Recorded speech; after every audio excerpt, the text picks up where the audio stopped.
Depuis mars 2015, tous les logements doivent être équipés d'au moins un détecteur autonome avertisseur de fumée. Et bien sûr, je déroge pas à la règle. J'ai donc équipé mon logement de détecteurs de fumée et cela à tous les niveaux de mon domicile. Je voulais donc vous faire quelques retours sur ces 3 détecteurs de fumée que j'ai aujourd'hui. 3 détecteurs avec chacun leur particularité et fonctionnant avec des protocoles différents. Le Fibaro en Z-Wave, le Heimann en Zigbee et le Konix FireSafe en Wi-Fi. Allez, c'est parti!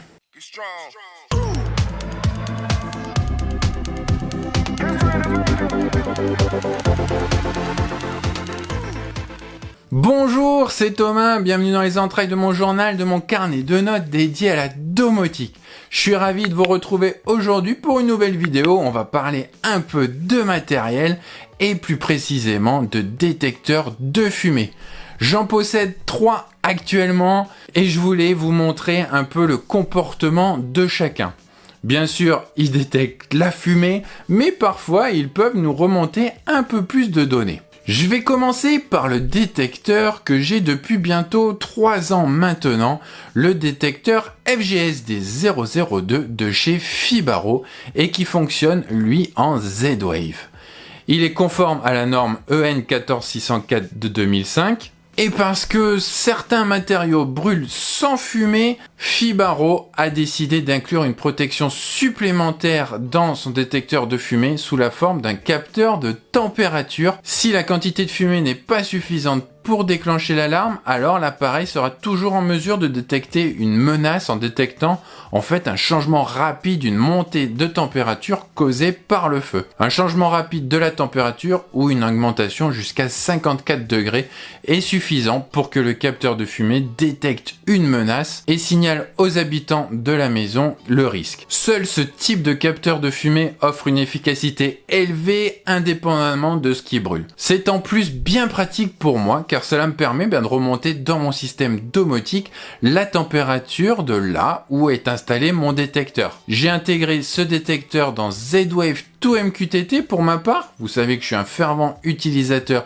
de Zigbee 2MQTT. Z-Wave 2MQTT, c'est la même chose et ça remonte toutes les informations dans Home Assistant. Un autre détecteur que je teste depuis quelques mois, c'est le détecteur de fumée de chez Heimann qui m'a été gentiment envoyé par Domadou, le site d'e-commerce spécialisé dans la domotique. Je les remercie d'ailleurs ici même pour leur confiance.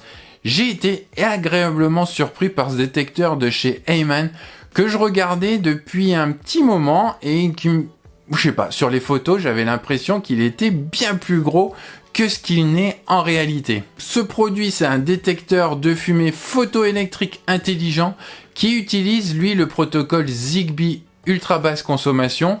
Je l'ai intégré via Zigbee 2MQTT dans Home Assistant et on verra un petit peu plus loin quand même que l'on a quand même un peu moins d'informations qui remontent que le capteur de chez Fibaro. Par contre, la détection de fumée fonctionne parfaitement, pas de doute à avoir sur ce point, j'ai déjà pu le tester et c'est quand même la principale chose que l'on lui demande. Et enfin, le petit dernier qui est arrivé il y a quelques semaines, le FireSafe 2 de chez Konix. Une nouvelle fois, je suis honnête avec vous, ce dernier détecteur il m'a été envoyé par la marque pour que je puisse le tester.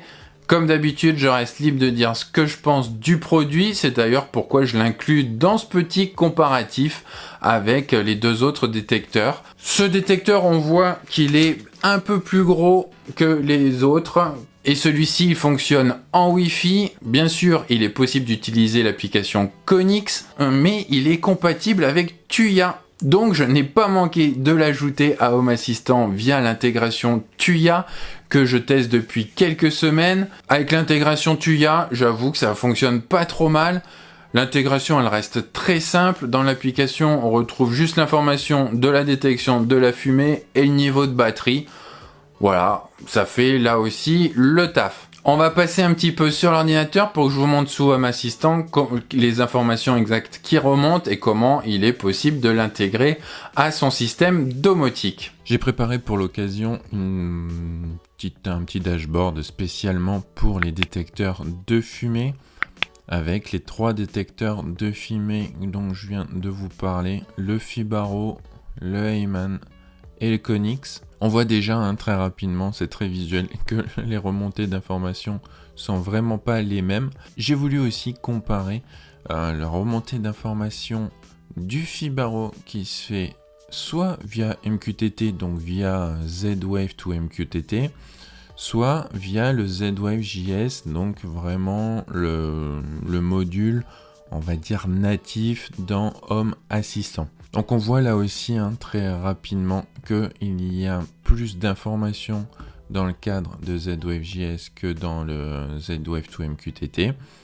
Mais on va regarder ça un peu plus en détail. On va garder l'ordre de la vidéo, on va commencer par le Fibaro. Via MQTT, c'est vraiment la solution que je privilégie moi de mon côté. Et j'aime bien, comme je l'ai déjà expliqué dans une précédente vidéo, utiliser MQTT et centraliser un petit peu la donnée dans cet outil.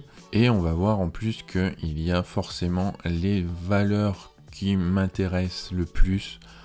Il y a bien entendu la détection de la fumée. Il y a le statut de l'alarme. On va avoir un retour de la batterie, à savoir si le niveau est bas ou s'il est normal, s'il va falloir le changer.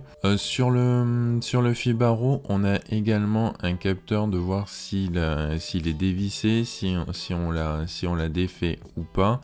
Donc là, on voit qu'il est bien fermé. On va avoir les différentes events de fumée. Donc là, pareil, c'est un petit peu comme la détection de la fumée. On va avoir des OK ou des KO.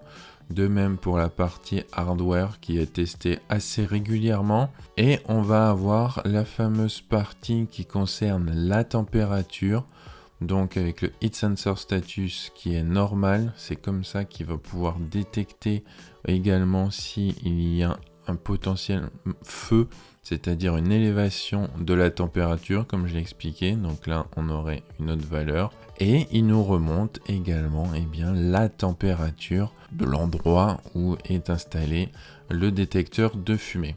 Donc pour moi, c'est un petit plus quand même, comme je le disais, d'avoir un détecteur, un capteur de température en même temps que le détecteur de fumée. C'est un petit plus qui n'est pas négligeable et qui peut également un peu expliquer la différence de prix, puisqu'un capteur de température, on les a vers 10-15 euros. Donc déjà, on peut expliquer 10-15 euros de plus pour le prix du Fibaro.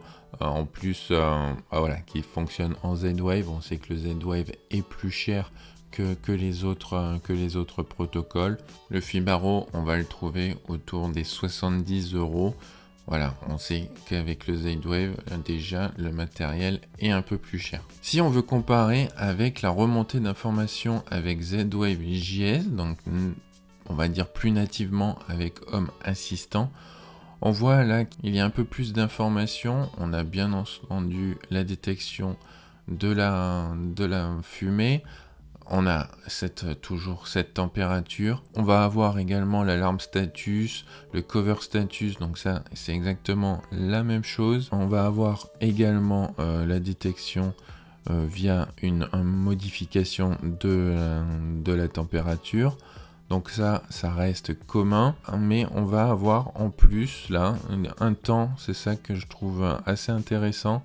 C'est le temps de fumée qui a été détecté, donc si une détection a été faite, et la sévérité, donc là on va avoir un petit peu l'épaisseur de la fumée. Donc voilà, là deux indications qui peuvent être intéressantes tout de même. Après autrement, ça reste à peu près la même chose que ce que nous remonte déjà MQTT, mais c'est vrai que là, ces deux valeurs-là peuvent être intéressantes sur certaines automatisations par exemple.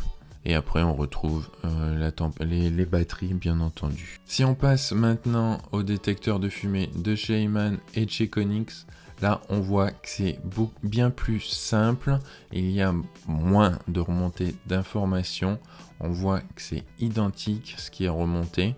Pour le Heyman qui fonctionne en Zigbee, pour ma part, c'est le Zigbee to MQTT que j'utilise. On a bien entendu la détection de la fumée et bien le pourcentage de batterie et si on doit changer la batterie.